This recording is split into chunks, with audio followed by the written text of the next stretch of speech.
Jones గా మార్చేటువంటి ప్రయత్నం చేయాలని చెప్పి జీవో తీయడం జరిగింది. ఇది పూర్తిగా ఏకపక్షంగా రాష్ట్ర ప్రభుత్వం తీసుకొచ్చింది. అక్కడ ఉన్నటువంటి పారిశ్రామికవేత్తలతో కానీ, అక్కడ ఉన్నటువంటి ఆ యొక్క పరిశ్రమలో పనిచేస్తున్నటువంటి కార్మిక సంఘాలతో కానీ, హైదరాబాద్ సంబంధించినటువంటి ప్రజాప్రతినిధులతో కానీ చర్చించకుండా అనేక సంవత్సరాలుగా ఉన్నటువంటి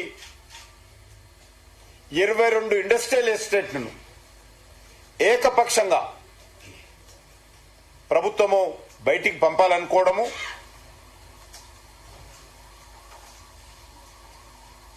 చాలా దుందుడుకు విధానమని ఈ సందర్భంగా మనవిస్తున్నాను. ఏదైనా ఇలాంటి పాలసీ తీసుకొచ్చే ముందు ఎక్స్పర్ట్స్ కమిటీతో అధ్యయనం చేయాల్సి ఉంటుంది. మన దురదృష్టమైందో కానీ తెలంగాణ వచ్చినప్పుడు 10 సంవత్సరాలు ఒక ఎక్స్పర్ట్ ఉండే ముఖ్యమంత్రి గారు. ఆయన అన్ని రకాలుగా నేనే తెలంగాణలో ఏకైక మేధావిని అనే విధంగా కేసీఆర్ వివరణ చేశారు. ఏ రకంగా కాళేశ్వరం ప్రాజెక్టు ఈరోజు గుదిబండగా తయారైందో మనం చూస్తా ఉన్నాం. మళ్ళీ ఈరోజు తెలంగాణలో మరొక మేధావి రేవంత్ రెడ్డి వచ్చారు. ఈరోజు రేవంత్ రెడ్డి ఏమంటాడు, ఈరోజు కేసీఆర్ ఒక్కడే కాదు మేధావి, తెలంగాణకు నేను కూడా మేధావిని అనే విధంగా ఈరోజు ఆయన కూడా నిర్ణయాలు తీసుకుంటున్న విషయాన్ని మనం చూస్తా ఉన్నాము.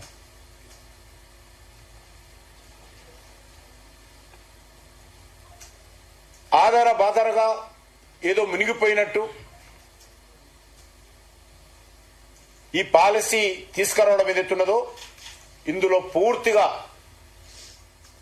భూ వ్యాపారానికి, రియల్ ఎస్టేట్ కంపెనీలకు, పారిశ్రామికవేత్తలకు చేయూతనిచ్చేటువంటి నిర్ణయం అని చెప్పి సందర్భంగా మనవిస్తా ఉన్నాను.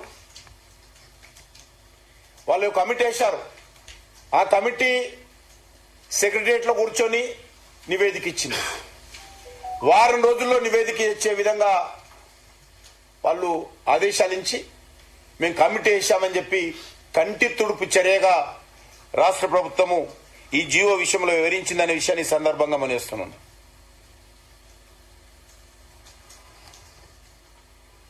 ఈ భూములు ఎక్కడున్నాయో,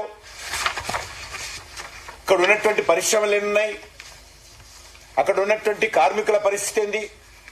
ఈరోజు ఒకటే మనం చేస్తున్నాను, పారిశ్రామిక వాడలో పనిచేస్తున్నటువంటి లక్షలాది మంది కార్మికుల భవిష్యత్ ఏంటో ఈరోజు ప్రభుత్వం ఆలోచన చేసినా చెప్పాల్సిన అవసరం ఉంది. ఆ కార్మికులతో ఎవరితోటైనా చర్చించారా? వాళ్ళ బ్రతికేం కావాలి, వాళ్ళ భవిష్యత్ ఏం కావాలి, పరిశ్రమలు షిఫ్ట్ చేయడం వల్ల కార్మికుల జీవితం ఏ రకంగా అంధకారం అవుతుందో మరి ముఖ్యమంత్రి ఒక్కరోజైనా ఆలోచన చేశాడు అడుగుతా ఉన్నాను. ఈరోజు ఈ పరిశ్రమల్లో అనేక సంవత్సరాలుగా పనిచేస్తా ఉన్నారు. క్లాస్ 4 ఎంప్లాయీస్ కానీ, లేకపోతే లేబర్ కానీ, టెక్నీషియన్స్ కానీ అనేక మంది పనిచేస్తా ఉన్నారు. వీళ్ళందరిని ఎక్కడో ఊరు బయట తీసుకపోతే వాళ్ళు ఉండేది సనత్ నగర్ లోనో, రామచంద్రపురంలోనో, పట్టంచెరులోనో ఉన్నటువంటి వాళ్ళు ఏ రకంగా తమ ఇల్లు వదిలిపెట్టి దూర ప్రాంతాల్లో ఉద్యోగాలు చేయగలుగుతారు? ఎప్పుడు ఉద్యోగాలు ఇస్తారు? వాళ్ళకు భవిష్యత్ ఏంటి? ఏ ఒక్కరోజైనా ముఖ్యమంత్రి గారు ఈ జీవో తీసుకొచ్చే ముందు కార్మికుల భవిష్యత్తు గురించి ఆలోచన చేశాడో చెప్పాల్సిన అవసరం ఉంది. ఈ యొక్క పారిశ్రామిక భూమికి సామూహికంగా మల్టీపర్పస్ కమర్షియల్ యూజ్ కు అవకాశం కల్పించడం వెనుక ఈరోజు అనేక రకాలుగా ఈ భూదందాకు తెరదీయడం జరిగింది. అంతేకాదు, ఇదే ఓఆర్ఆర్ వెనుక సైడ్, ఓఆర్ఆర్ లోపలనే ఉన్నటువంటి అనేక మంది రైతులు మాది అగ్రికల్చర్ ల్యాండ్ ఉంది, దీన్ని కమర్షియల్ గా కానీ రెసిడెన్షియల్ గా కానీ కన్వర్ట్ చేయండి అని చెప్పి రైతులు అనేక సంవత్సరాలుగా గతంలో బీఆర్ఎస్ ప్రభుత్వం ఉన్నప్పుడు కానీ కాంగ్రెస్ పార్టీ ప్రభుత్వం వచ్చిన తర్వాత కానీ లక్షలాది మంది దరఖాస్తులు చేసుకుంటే ఇంతవరకు రైతులకు సంబంధించినటువంటి ఒక్క ఫైల్ కూడా క్లియర్ చేయలేదు. కానీ అడగక ముందే పారిశ్రామికవేత్తలకు ప్రభుత్వం ఇచ్చిన భూమి, రైతుల భూమి, వాళ్ళ తాత ముత్తాతల నుంచి వచ్చినటువంటి వారసత్వ భూమి, ఈ ఇండస్ట్రీస్కి ఇచ్చినటువంటి భూమి ప్రభుత్వ భూమి. ప్రభుత్వ భూమి మీద ఈరోజు రియల్ ఎస్టేట్ వ్యాపారం చేసుకోవడం కోసం పారిశ్రామికవేత్తలకు అనుమతిస్తారు. కానీ రైతులు వారసత్వంగా వచ్చి ఈరోజు ఆ భూమిని మేము ఇల్లు కట్టుకుంటామో లేకపోతే రెసిడెన్షియల్ కాంప్లెక్స్ కడతామో, చివరికి పరిస్థితి అంటే రైతు తన సొంత ఇల్లు కూడా అక్కడ నిర్మించుకోవడానికి వీలు లేకుండా ఈరోజు చట్టం ఉన్నది ఇదే ప్రాంతంలో ఓఆర్ఆర్ లోపల. రైతులకు మాత్రం ఏ రకమైనటువంటి సహకారం అందించకుండా ఈరోజు పారిశ్రామికవేత్తలకు లాభం చేకూర్చే విధంగా ఈ ప్రభుత్వం ప్రయత్నం చేస్తా ఉంది. నేను ఒకటే అడుగుతా ఉన్నాను, ఇది పారిశ్రామికవేత్తలకు లబ్ధి చేకూర్చేటువంటి అవినీతి జీవో. ఇది రైతులకు ఒక న్యాయము, పారిశ్రామికవేత్తలకు ఒక న్యాయమా ఈరోజు ముఖ్యమంత్రి చెప్పాలి.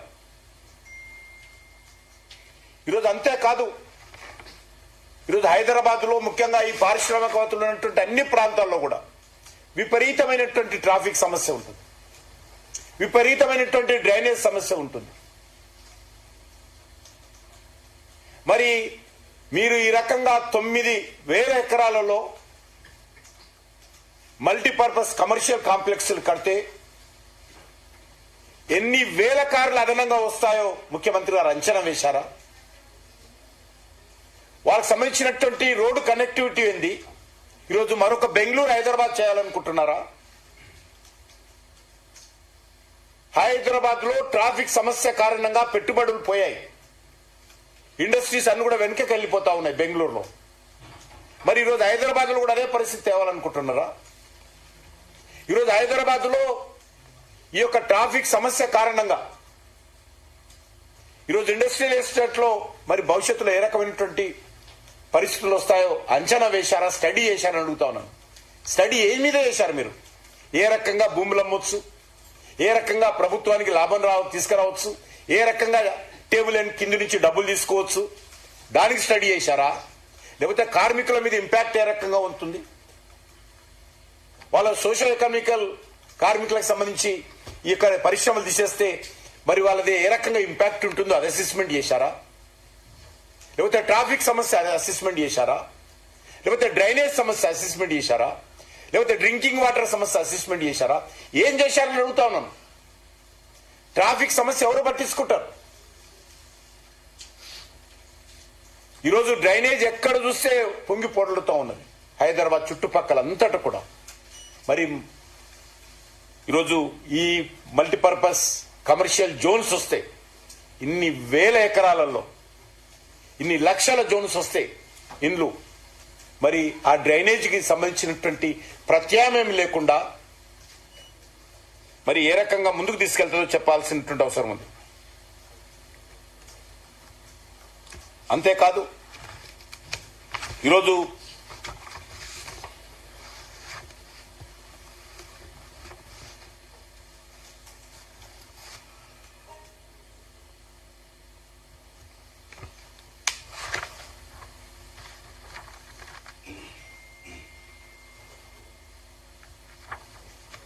ఈ యొక్క పాలసీ ఏదైతే తీసుకొచ్చారో దీన్ని వెంటనే ఉపసంహరించుకోవాల్సిందిగా నేను ఈ సందర్భంగా డిమాండ్ చేస్తా ఉన్నాను. పారిశ్రామికవేత్తలకు లాభం చేకూర్చేటువంటి జివో ఇది. అక్కడ పనిచేస్తున్నటువంటి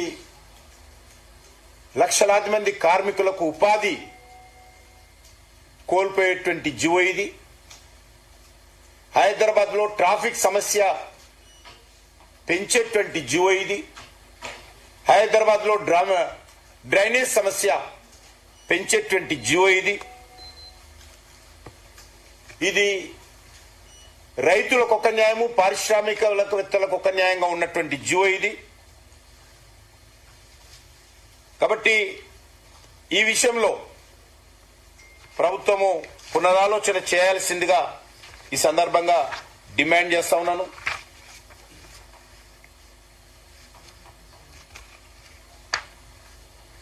ఇది 22 పారిశ్రామిక వాడల్లో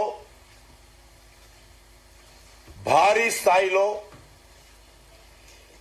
ఇన్సైడర్ ట్రేడింగ్ జరగనుందని ప్రతి ఒక్క వ్యక్తి ఈరోజు భావిస్తా ఉన్నారు.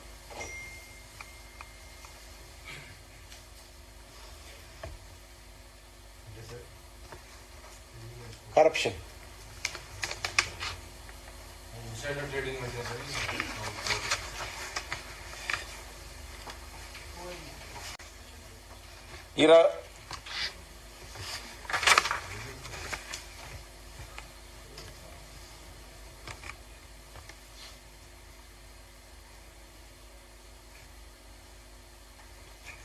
ముఖ్యంగా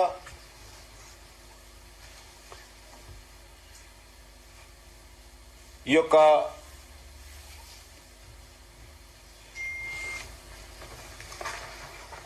జోన్స్ విషయంలో పునరాలోచన చేయాలి. అదేవిధంగా ముఖ్యమంత్రి గారు నిన్న మాట్లాడుతూ మరి హిందూ దేవుళ్లను అవమానం చేసే విధంగా మాట్లాడారు. కాంగ్రెస్ పార్టీ హిందువులను హిందూ దేవుళ్లను అవమానం చేయడము ఒక కార్యాచరణ ప్రణాళికగా పెట్టుకున్నట్టు కనిపిస్తుంది. హిందువులకు సంబంధించినటువంటి దేవుళ్లను అవహేళన చేస్తూ తెలంగాణ ముఖ్యమంత్రి రేవంత్ రెడ్డి అహంకారపూరితంగా మాట్లాడినటువంటి మాటలను నేను తీవ్రంగా ఖండిస్తా ఉన్నాను. ఇటీవల జూబ్లీహిల్స్ ఎన్నికల్లో కూడా అదేవిధంగా మాట్లాడేటువంటి ప్రయత్నం చేయడం జరిగింది. నేను ఒకటే అడుగుతా ఉన్నాను, నిన్నేదో కాంగ్రెస్ పార్టీ మీటింగ్ లో మాట్లాడుతూ మరి హిందువులకు అంతమంది దేవుళ్ళు ఎంతో అవసరమా,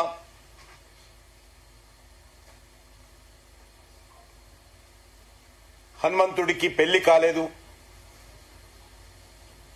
మందు దాగటోళ్ళకు ఒక దేవుడు, ఈ రకంగా అనుచితంగా వెటకారంగా హిందువుల మనోభావాలను కించపరిచే విధంగా ఈరోజు కాంగ్రెస్ పార్టీ వ్యవహరిస్తా ఉంది. కాంగ్రెస్ పార్టీ మొదటి నుంచి కూడా యాంటీ హిందూలాగా వ్యవహరిస్తా ఉంది.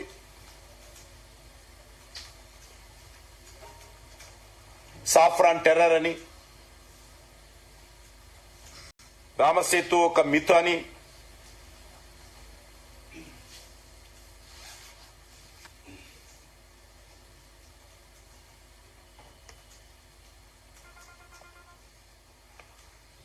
కాంగ్రెస్ పార్టీ కానీ కాంగ్రెస్ పార్టీకి సంబంధించినటువంటి ఇండియా అలయన్స్ కానీ సనాతన ధర్మాన్ని ఒక క్యాన్సర్గా, ఒక కరోనాగా ఈ కాంగ్రెస్ పార్టీకి సంబంధించినటువంటి ఇండియా అలయన్స్ ప్రకటించిన విషయాన్ని కూడా ఈ సందర్భంగా మనం చేస్తున్నాను.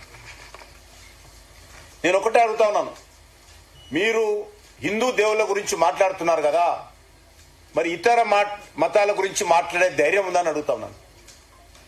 ఇతర మతాల గురించి వచ్చినప్పుడు కాంగ్రెస్ అంటే ముస్లిం, ముస్లిం అంటే కాంగ్రెస్ పార్టీ, కాంగ్రెస్ పార్టీ ఉంటేనే ముస్లింస్ ఉంటారు, కాంగ్రెస్ పార్టీ అంటేనే ముస్లింల గౌరవము, ఆ మతం వచ్చినప్పుడే వంట మాట్లాడతారు. హిందువులు వచ్చినప్పుడు, హిందూ దేవుళ్ళ గురించి వచ్చినప్పుడు, హిందూ మతం గురించి వచ్చినప్పుడు ఇంత కించపరిచే విధంగా, హిందువుల మనోభావాలు దెబ్బతీసే విధంగా మీరు మాట్లాడతారు. అది రామజన్మభూమి విషయంలో కావచ్చు, లేక ఇతర అనేక అంశాలలో కూడా కాంగ్రెస్ పార్టీ అవలంబిస్తున్నటువంటి ఓటు బ్యాంక్ పాలిటిక్స్ లో మీరు ఇంకో మతాన్ని పొగడండి, కానీ హిందూ మతాన్ని అవమానం చేయొద్దని చెప్పి సందర్భంగా మనం చేస్తున్నాము. అందుకే నేను ఈరోజు ముఖ్యమంత్రి రేవంత్ రెడ్డి గారిని డిమాండ్ చేస్తా ఉన్నాను. మీరు హిందూ దేవుళ్ళ గురించి మాట్లాడినటువంటి మాటలు, తాగటోళ్ళకు ఒక దేవుడు, పెళ్లి కానోళ్ళకు ఒక దేవుడు, పెళ్లైన వాళ్ళకు ఒక దేవుడు, ఈ రకంగా అనేక అంశాలు అయితే మాట్లాడారో, గతంలో కేసీఆర్ కూడా హిందూగాళ్ళు బొందుగాళ్ళను బెదిరించాడు. ఆ తర్వాత